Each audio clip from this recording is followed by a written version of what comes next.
would do this and switch the channel. I hear Muslim terrorists in the name of Islam, Middle Eastern descent, jihad.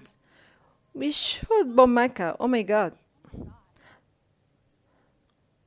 Not only had my country be attacked, but in a flash, somebody else's actions has turned me from a citizen to a suspect.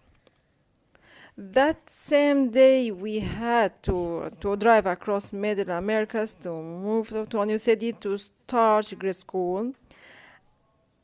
And I remember sitting in the passenger seat as we drove in silence, crouched as low as a cat could in my seat, for the first time in my life, afraid for anyone to know I was a Muslim.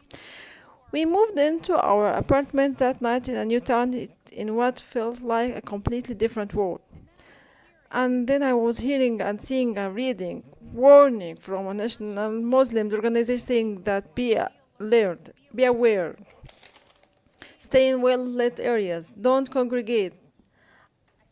I stayed inside all week, and then I was Friday that same week, the day that Muslims congregate for worship. And again, a warning where don't go the first that Friday. It could be a target. And I was watching the news wall-to-wall coverage.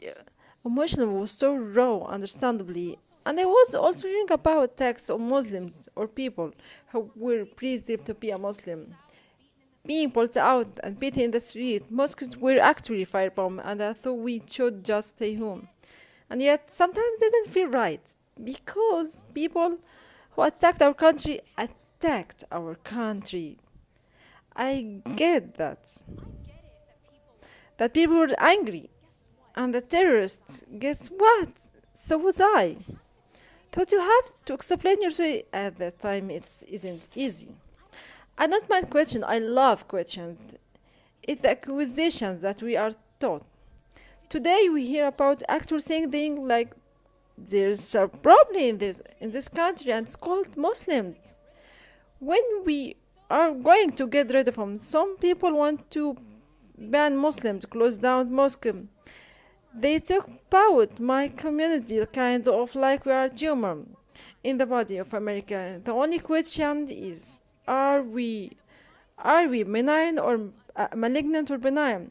And malignant tumor you extract altogether, and the benign tumor you just keep understand surveillance. The choice don't make sense because it's the wrong question. Muslim, like all American, aren't a tumor in the body of America. We are a vital organ. Thank you. Muslims are inventors, teachers, first responders, Olympic athletes. Now it's closing down mosques and going to make America safer. It may free up some parking spots, but it will not end terrorism. Going to the mosque regularly is actually linked to having more tolerant use of people of other faiths and greater civic engagement. And that one police chief in the Washington D.C. area center told me people don't actually get radicalized to mosques. They get radicalized in their basement or bedroom in front of computer. And what you find about the radicalism person, it starts online, but the first time that happens is the person gets cut off from their community, from even their family, so that the extremist group can brainwash them into the believing that they are the terrorists, and the terrorists are the true Muslims. Everyone else who abhor their behavior ideology are sellouts or upstates. So if we want to prevent radicalization, we have to keep people going to the mosques. Now, some will argue Islam as violent religion. After all, a group like ISIS based on brutality on the Quran. Now, as a Muslim, as a mother, as a human being, I think we have to do everything we can to stop a group like ISIS. But we would be giving in